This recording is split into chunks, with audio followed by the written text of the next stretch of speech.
Hello and welcome to the SFM Music Channel.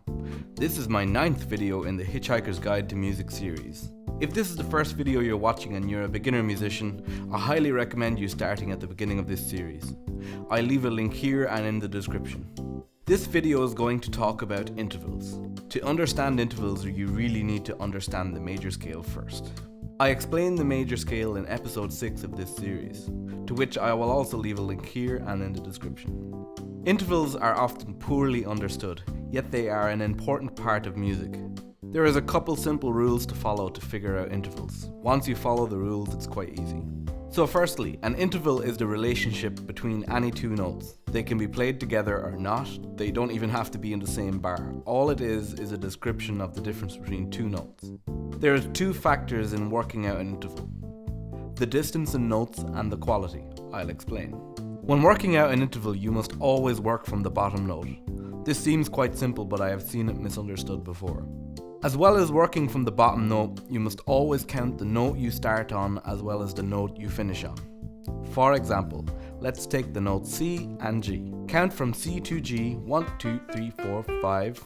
It makes it a fifth. Easy. However, that's only half the information needed in intervals. We also need to describe the quality. There is 5 ways of describing an interval: perfect, major, minor, augmented, and diminished. There is 3 perfect intervals. Mr. Asterix. I'll come back to you in a minute. The perfect intervals are 4th, 5th, and octaves, and there is also a perfect unison. This is a kind of pseudo interval in that it is a duplicate of itself, and it's very like the octave interval. It's like a 0th interval. A C and C of exactly the same pitch makes a perfect unison.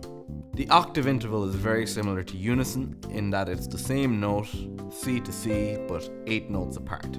The intervals 4ths, 5ths, and octaves are perfect as long as they appear as they would in a major scale.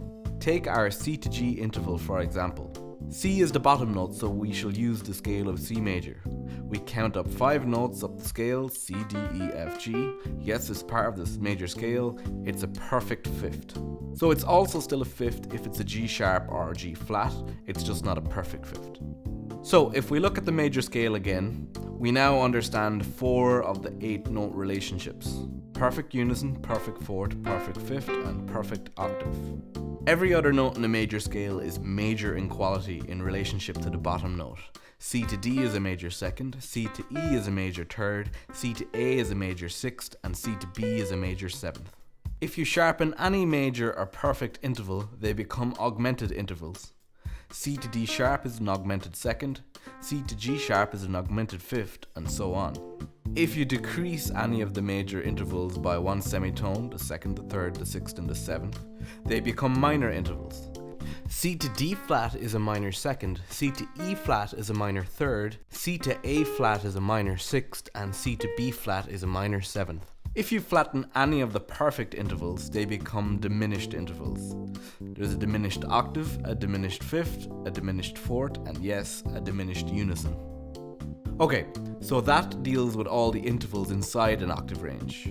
But what do we do when they get bigger than an octave? We know what this interval is. It's a major second. But what do we call this interval? There's actually 2 names for it.